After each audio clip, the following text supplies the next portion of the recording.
Hello and welcome to the fourth of our films for this year's Self-Denial Appeal.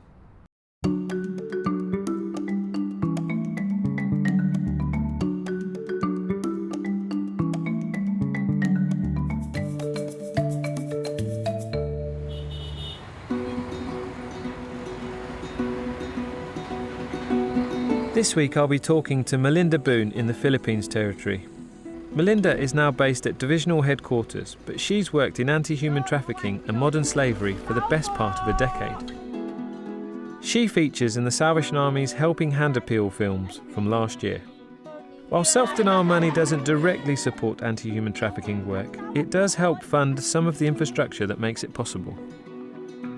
That means people like Melinda can visit groups, including CORE, so that people are more aware of the risks to themselves, their children and their wider family. And the risks are very real. When wages are low and jobs are scarce, the offer of good money for working abroad is difficult to resist. The reality is often forced labour and exploitation. Her team also supports survivors of trafficking as they return home and reintegrate with their families. Sounds to me like Melinda's got a lot on her plate, but it turns out that's not all she does. Hi Major Melinda, can you hear us? Yeah, hello, how are you? I'm doing really well, thanks. How are you? And where are you? I'm here in General Santos City, that is somewhere in South Cotabato, in the province of South Cotabato in the Philippines. So I am here, the Divisional Secretary for Program and Youth in Mindanao Island Division, Philippine Territory. Wow, that is a really long title. I hope you can get that on a badge somehow. So, can you tell me a bit about what your role involves? Yeah, so as a divisional secretary for program, I am the overseer of the core program in the division as well as in the youth department. And I have also an additional role as the national contact person for modern slavery and human trafficking. So that is another challenging role. 2020 has been a big year for our world. What's it been like on your side of the planet in Philippines?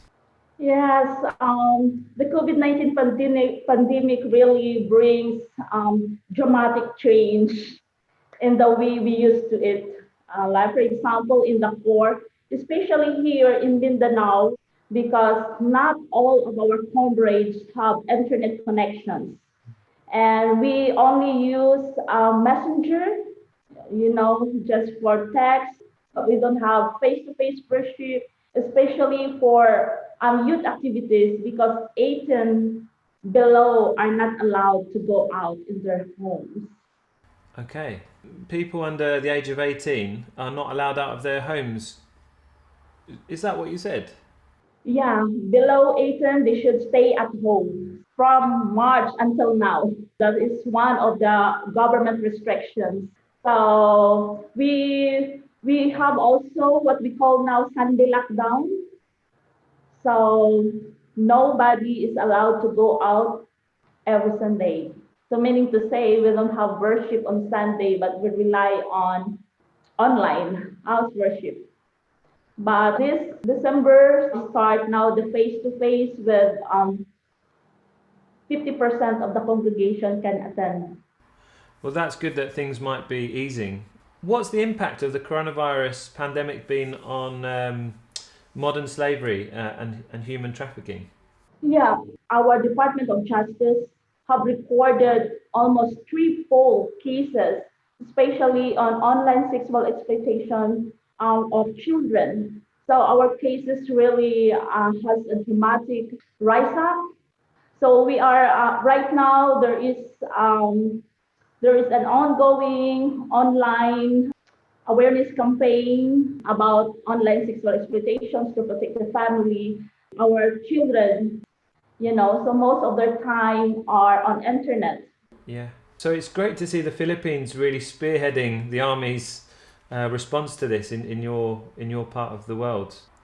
What does resilience mean to you in these days? Yeah, we Filipinos are really resilient people. Just recently, we have this Typhoon Ulysses that damages a lot of regions, especially in national capital regions, where there are a lot of floods. And really, it is so hard, but then we have this smiling spirit that we can still smile amidst of storms, amidst of many troubles that is happening surrounds us. That's really encouraging to us. What would you say the things that you're learning about yourself and life because of the coronavirus pandemic? We learn a lot. When I was in my core, in that little core, I have a lot of vegetables garden at the back. So every Monday, I go around with my comrades and bring them some vegetables. And our neighbors who are also struggling for their daily needs, so they will also knock to my door and said, "Oh, Major, can I have this? Can I ask for your papaya, for your other vegetables? Because we need to survive." And that is really, I am thankful for that opportunity, to extend help and also to show practical love to my people because we are also challenged, but still we cannot stop helping others. Yeah. So we're just really grateful that we could have this time together all the way from London to the Philippines. Yeah, God bless you and God bless the Philippines territory. Yeah, thank you so much. It is an opportunity, and I'm so happy to be part of what you're also doing. God bless you, Captain Ben. Thank you too. Okay, bye. Bye. In next week's film, I'll be making a call to Pakistan and talking to Fozia Columbus.